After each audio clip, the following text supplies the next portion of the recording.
इन दोनों नवरात्रि के अलावा माघ और ज्येष्ठ मास में जैसा हमने कहा गुप्त नवरात्रि होती है, प्रचलित कही महत्वपूर्ण चैत और आश्विन नवरात्रि, और इन्हें ही महत्व देकर हमारे ऋषियों ने, हमारे पूर्वजों ने, हमारे पुरखों ने दो नवरात्रि की बात बताई।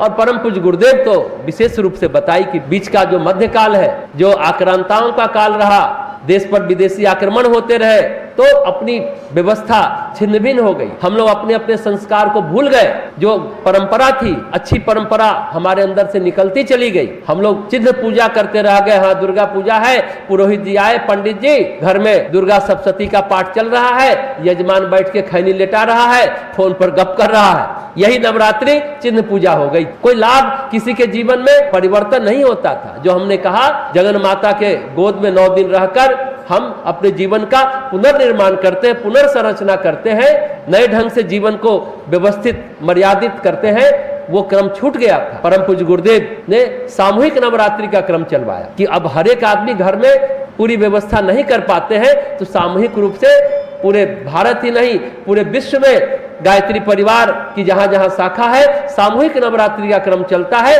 कि 9 दिन शक्ति को अर्जित करें, ऊर्जा को अर्जित करें, जीवनी शक्ति को बढ़ाएं, बीमार न पड़े, और विशेष ऊर्जा, डिवाइन ऊर्जा जो अंतरिक्ष से, ब्रह्मांड से, कॉस्मोस से आ रही है, उसको 9 दिनों में हम ग्रहण करें और ओजवान, तेजवान, ऊर्जावान, शक्तिवान बने। ये शक्ति साधना का पर्व है नवरात्रि। विशेष ऊर्जा को हम ग्रहण करें। पूरे विश्व में चलता है, सामूहिक रूप से आपके इस गायत्री शक्तिपीठ सहरसा में भी हो रहा है। परम पूज्य गुरुदेव ने कहा कि नवरात्रि करिए, शक्ति को अर्जित करिए और जीवन को व्यवस्थित कीजिए।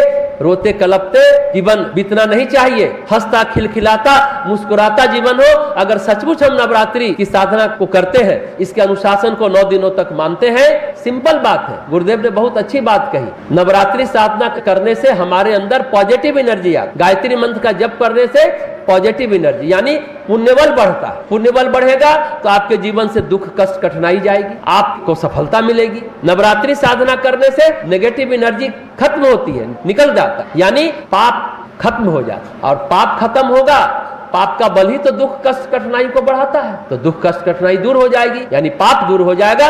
नवरात्रि साधना साल में कम से कम 2 बार हम सभी को अवश्य करना चाहिए कि जीवन में सुख शांति समृद्धि आवे, परिवार में सुख शांति समृद्धि आवे, हमारे समाज में, हमारे राष्ट्र में, पूरे विश्व में सुख शांति समृद्धि आवे। इस भाव से नवरात्रि करनी चाहिए, क्योंकि आज जो युग चल रहा है, जो समय चल रहा है, जो काल चल रहा है, बहुत ही विरल है, बहुत ही कष्टकारी है। चारों तरफ युद्ध का उन्माद है, विस्तारवाद का अनुवाद है, स्वार्थ और अहंकार का बोलबाला है।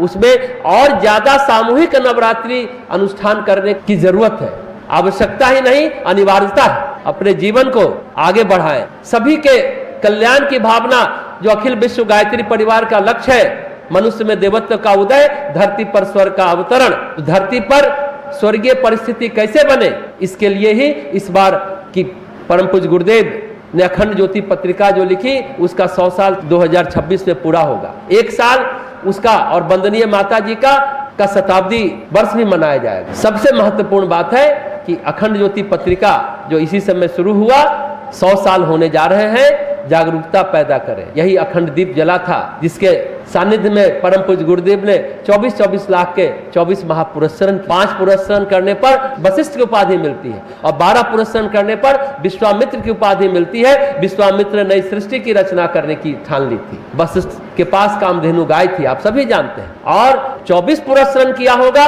उस व्यक्ति की साधना क्या है, जिन्होंने कहा कि हम जनमानस का परिष्कार करेंगे। पूरे विश्व की 600 करोड़ आबादी के जीवन में हम परिष्कृत जीवन का प्रादुर्भाव करेंगे, उज्जवल भविष्य लाएंगे सभी व्यक्तियों के लिए। तो 24 पुरस्सरण के लिए आप समझ सकते हैं कि कितना तप लगा होगा।